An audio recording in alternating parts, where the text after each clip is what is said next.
नमस्कार दोस्तों, स्वागत है आपका फनी एजुकेशनल ट्रिक की हमारी इस क्लास में, जिसमें हमारे टॉपिक चल रहे थे राजस्थान कला संस्कृति का, राजस्थान के लोक देवी देवता। तो हमने लोक देवता शुरू कर रखे थे।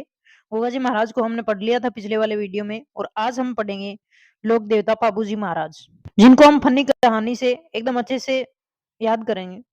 डेली की हमारे इन क्लासों को हम फर्स्ट ग्रेड की लक्ष्य बुक के आधार पे पढ़ते हैं। और वैसे भी ये टॉपिक तो सभी कंपटीशन एग्जाम में आते हैं, तो सभी देख सकते हैं ये वीडियो तो फर्स्ट ग्रेड लक्ष्य की बुक में से हमने इंडियन हिस्ट्री पूरी कर ली, राजस्थान की हिस्ट्री पूरी कर ली, और अब हमारी राजस्थान कला संस्कृति चल रही थी। और इंडियन हिस्ट्री राजस्थान हिस्ट्री पूरी होने के बाद में ये कला संस्कृति की हमारी दूसरी क्लास है। तो हमारा टॉपिक दिया हुआ है लक्ष्य बुक में पाबूजी। पाबूजी राठौड़ वंश के राजवंश से बिलोंग करते थे। जैसे हम इनके नाम के साथ में पढ़ते भी हैं पाबूजी राठौड़। तो इनका जन्म फलोदी और जोधपुर के निकट इस बुक में दिया हुआ है, जोधपुर के निकट, जबकि हमें पता है कि फलोदी को नया जिला बना दिया गया है। और जो कोल्लूमंड है, जो पाबूजी का जन्म स्थान कोल्लूमंड है, वो भी फलोदी में आता है। तो हमें सिर्फ जन्म स्थान ऐसे याद रखना है कि कोल्लूमंड फलोदी में बाबूजी का जन्म हुआ। इनके पिताजी का नाम दानल जी राठौड़ और माँ का नाम कमलादे हुआ है। ठीक है ना। अब कमलादे की बात करें तो कमलादे इनकी माँ दिया हुआ है यहाँ पे, लेकिन कमलादे को कहते हैं कि इन्होंने सिर्फ पालन पोषण किया था। इनके जन्म के साथ में एक कहानी जुड़ी हुई है कि इनका जन्म एक अप्सरा से हुआ था। कोई अप्सरा जो रात में अप्सराएं भ्रमण करने के लिए आती थी पहले, ठीक है ना। अब भी आती होगी पता नहीं। लेकिन कहते हैं कि जो रात में अप्सराएँ आती है, वो रात में इसलिए आती है क्योंकि इन्हें अगर कोई देख लेता है तो उनकी शक्तियाँ नष्ट हो जाती है और वो वापस नहीं जा पाते हैं। जब कोई एक अप्सरा वहाँ पे उस टाइम पे आती है तो यहाँ पे धांधल जी इनको देख लेते हैं। ठीक है ना? धांधल जी देख लेते हैं तो अप्सरा बोलती है कि ये तो आपने गलत किया, ये तो आपने धांधली कर दी मेरे साथ में तो, ठीक है ना? यानी आपने तो मुझे देख लिया, अब तो मेरी शक्तियाँ नष्ट हो गई, मैं वापस नहीं जा पाऊँगी। तो बाबूजी बोलते हैं कि कोई बात नहीं है, ऐसा कुछ भी नहीं है, हम शादी कर लेंगे। ठीक है ना? तो अप्सरा कहती है कि मेरी 2 शर्तें माननी होंगी आपको। एक शर्त तो ये कि मुझे अलग से राजमहल बना के देना होगा। दूसरी शर्त ये कि जब भी मैं कहूँगी या अनुमति दूँगी तभी कोई मेरे राजमहल में आएगा, वरना कोई भी नहीं आएगा। तो बाबूजी दोनों शर्तें मान लेते हैं कि ठीक है, आई एग्री। और अप्सरा को अलग से रख दिया गया राजमहल बना के। बाद में ये बात आती है कि बाबूजी जो भी लोग देवता हैं उनमें सबसे सुंदर देवता है, ठीक है ना? तो सुंदर तो ऑटोमेटिक होने हैं क्योंकि इनकी माताजी तो अप्सरा थी। लेकिन एक दिन ये बात वो नए अनुमति लेने वाली बात धांधल जी को खटक गई, और ये चुपचाप वहाँ जाके देखने गए कि ऐसा क्या मैटर है, चलो देखते हैं जाके।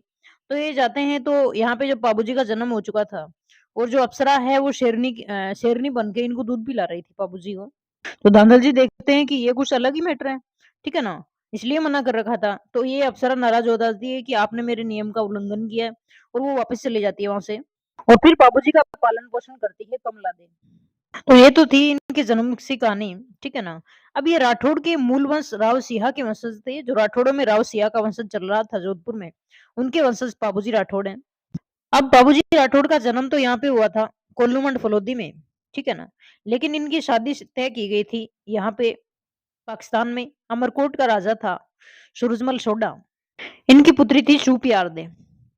इनकी पुत्री का नाम सुपियारदे भी मिलता है और कहीं-कहीं फुलमदे भी मिलता है। तो इनकी शादी तय हुई थी सुपियारदे से, जो उमरकोट के राजा सूरजमल सोडा की पुत्री थी।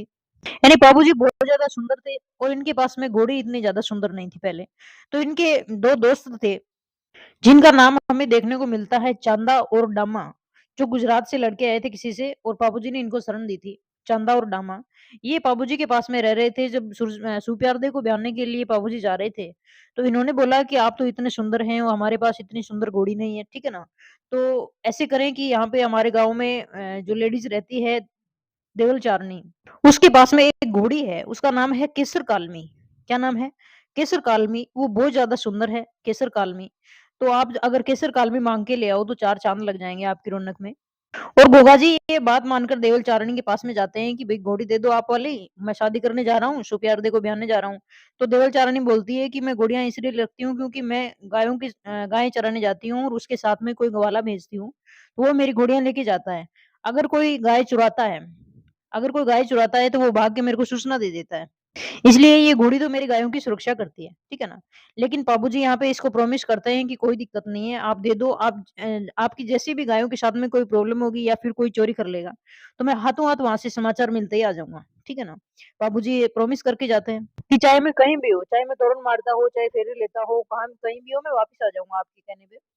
तो देवल चारणी इनको घोड़ी दे देती है और ये केसर काल में लेके चल दिए शुप्यारदे को भी आने।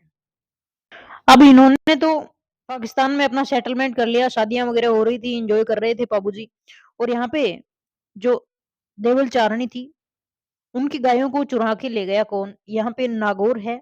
नागौर में एक स्थान आता है जायल, और यहाँ के राजा थे जिंदराव खिंची, जो बाबूजी की बहन हुई थे। वो क्या गए बाबूजी से जलन के चक्कर में, और देवल चारणी की गायें चुरा के ले गए कि देखते हैं अब कैसे वापस आएगा। और देवल चारणी को ये पता लगा, और ये भाग के गई कहाँ पे? बाबूजी के पास में। बाबूजी उस समय फेरे ले रहे थे, और इनके फेरे हुए थे 3.5 फेरे, ठीक है ना? यानी आधा और हो जाता तो काम चल जाता, ठीक है ना? यहाँ पे 3.5 फेरे हुए थे, और देवल चारणी यहाँ पे जाती है गुस्से में कि मैंने तुझको बोला था लाने के लिए, ठीक है ना? मेरी गायों की रक्षा नहीं हुई, मेरी गाय तो चोरी हो गई, अब मैं क्या करूँगी? बता तू अब क्या करेगा? तो बाबूजी बोलते हैं कि जस्ट रिलैक्स, मैं चलूँगा तेरे साथ में, और मैं तेरी वो क्या है गाय छुड़ा के लाऊँगा। तो बाबूजी यहाँ से 3.5 फेरे बीच में छोड़ के ही चले जाते हैं। देवल चारणी की गायों को छुड़ाने के लिए, और ये जिंदराव खिंची के साथ में लड़ाई लड़ते हैं। और यहाँ पे देंचू देंचू भी यहाँ पे फलोदी में आया है अभी, ठीक है ना? देंचू और कोल्लूमंड दोनों फलोदी जिले में गए हैं। तो देंचू गांव में यहाँ पे जिंदराव खिंची से लड़ाई करते हुए गायें छुड़ाने के लिए वीरगति को प्राप्त हो गई बाबूजी महाराज 1133 में। और अतः इन्हें इसीलिए इन्हें गोरक्षक देवता के रूप में पूजा जाता है। तो ये पाबूजी महाराज की शादी की कहानी थी। आगे हम पढ़ते हैं कि पाबूजी महाराज को प्लेग रक्षक या फिर ऊँटों के देवता में के रूप में विशेष मान्यता मानी जाती है इनकी, कि ऊँट अगर कोई बीमार होता है तो पाबूजी को याद करते हैं, पाबूजी की पड़ गाई जाती है, ठीक है ना? क्योंकि पाबूजी महाराज के लिए ऐसी धारणा है कि मारवाड़ में सबसे पहले जो ऊँट लाए थे वो पाबूजी महाराज ही लाए थे। वो जो ऊँटों को पालने की जाति होती है उसको कहते हैं राइका या फिर रेबारी। तो अगर ऊँट लाने का श्रेय बाबूजी महाराज को जाता है, तो रायका और रेबारी जाति है वो किसे पूजेगी, किसे अपना आराध्य देव मानेगी? बाबूजी को ही मानेगी। 2 जातियों के नाम और आते हैं, थोरी और भील, ये भी बाबूजी महाराज को मानते हैं। और मेहर जाति के मुसलमान भी इन्हें पीर मानकर पूजा करते हैं। बाबूजी महाराज लक्ष्मण के अवतार माने जाते हैं। ये क्वेश्चन बहुत बार आता है कि लक्ष्मण के अवतार कौन से लोक देवता माने जाते हैं, तो बाबूजी महाराज माने जाते हैं। बाबूजी महाराज केसर कालमी घोड़ी और बाई और झुकी पाग के लिए प्रसिद्ध है। केसर कालमी घोड़ी की बात पे ही इनकी सारी वीरगति है वो डिपेंड करती है कि यहाँ से अगर ये घोड़ी नहीं ले जाते तो ऐसा नहीं होता कुछ भी, ठीक है ना? तो ये इस चीज के लिए प्रसिद्ध है, और इनका बौद्ध चिन्ह है वो भाला है। कोल्लूमंड जहाँ पे इनका जन्म हुआ था, सबसे प्रमुख मंदिर यहाँ पे है, और प्रतिवर्ष चैत्र अमावस्या को मेला भरता है, यानी अमावस को मेला भरता है, चैत्र की अमावस को। पाबूजी से संबंधित जो भी गीत गाए जाते हैं उनको पाबू के पावड़े कहते हैं, और ये माठ वाद्य यंत्र के साथ गाए जाते हैं, और गाने वाले नायक होते हैं या फिर रेबारी जाति के होते हैं, जो ऊंट पालते हैं रेबारी जाति वाले। लेकिन जो बाबूजी की फड़ बांधते हैं वो नायक जाति के भोपे होते हैं, और रावण अथा वाद्य यंत्र के साथ में बांधी जाती है ये फड़। ये चांदा और डेमा जिनकी हमने बात की थी, जो चांदा और डामा है वो बाबूजी को किसर काल में लाने के लिए उकसाते हैं, वही है। और हरमल बाबूजी के रक्षक सहयोगी के रूप में जाने जाते हैं। और बाबूजी के प्रमुख 5 साथी भी माने जाते हैं, दोस्त, ठीक है ना? उनके नाम आते हैं चांदो जी, सावंत जी, डेम्मा जी, हरमल जी रायका और सल जी सोलंकी, जिन पर इन्हें अटूट विश्वास था। और थोरी जाति के लोग सारंगी के साथ बाबूजी की यश गाथा गाते हैं, जिन्हें स्थानीय भाषा में पाबू धनेरी वासना कहते हैं। यानी पाबूरा पावड़ा जो गीत है वो तो माठ वाद्य यंत्र के साथ में नायक और रेवारी जाति के लोग गाते हैं। बाबूजी की फड़ नायक भोपे गाते हैं रावणत्ता के साथ में। और जो बाबूजी के लिए ये पाबू धनेरी वासना है वो थोरी जाति के लोग गाते हैं। आगे आसिया मोड़जी ने यहाँ पे पाबू प्रकाश लिखा था। बाबूजी के जीवन पर एक महत्वपूर्ण रचना है पाबू प्रकाश। और इसके अलावा पाबूरा पाबूजी के दोहे, पाबूजीरा कवित, पाबूजीरा रूपक, पाबूजीरी कथा, पाबूजी के गीत और पाबूजीरी बात पवाड़े, और यहाँ पे ये आदि इस प्रकार से प्रसिद्ध है। जैसा इस फोटो में देख रहे हैं कि ये पाबूजी का चित्र है, ठीक है ना? और ये पास में यहाँ पे ऊंट वगैरह चल रहे हैं, चले जा रहे हैं। तो इस फोटो से शायद थोड़ा याद रह जाए कि ऊंट पालक पाबूजी कहे जाते हैं। आगे हम डायग्राम से दोबारा रिवाइज कर लेते हैं कि बाबूजी का जन्म कोल्लूमंड फलोदी में हुआ था। यहाँ पे कोल्लूमंड फलोदी जिले में हुआ था, और इनकी मृत्यु देंचू फलोदी में हुई थी। देंचू भी फलोदी में पड़ता है, तो देंचू फलोदी में इनकी मृत्यु हुई थी, क्योंकि ये जिंदराव खिची से जो केसर कालमी को छुड़ा रहे थे, जो देवल चारनी की घोड़ी थी, ठीक है ना? और इनकी शादी हुई थी कहाँ पे? शुप्यारदे उमरकोट राजा सूरजमल सोडा की पुत्री शुप्यारदे शाह। इनकी माता का नाम कमला दे, पिता धांधल जी राठौड़ और पत्नी फूलम दे, शुप्यारदे दोनों नाम मिलता है। और इनका उपनाम हम देखें तो लक्ष्मण के अवतार, गोरक्षक देवता, ऊँटों के देवता और प्लेग रक्षक देवता। ऊँटों के देवता इसलिए कहते हैं क्योंकि इन्हें सबसे पहले राजस्थान में ऊँट लाने का श्रेय दिया जाता है। इनकी घोड़ी केसर काल में प्रसिद्ध है। भोपे और अनुयायी इनके होते हैं नायक और थोरी।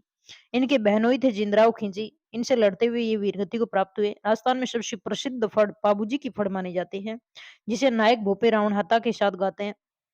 गीत में इनके पाबूजी के पावड़े आते हैं, जो माठ वाद्य यंत्र के साथ में नायक रबारी जाति के लोग गाते हैं। तो ये हमारा आज का टॉपिक था। आगे वाले टॉपिक में हम दूसरे लोक देवता के बारे में बात करेंगे और इस प्रकार से हम टोटल लक्ष्य बुक को कंप्लीट करेंगे। जय हिंद।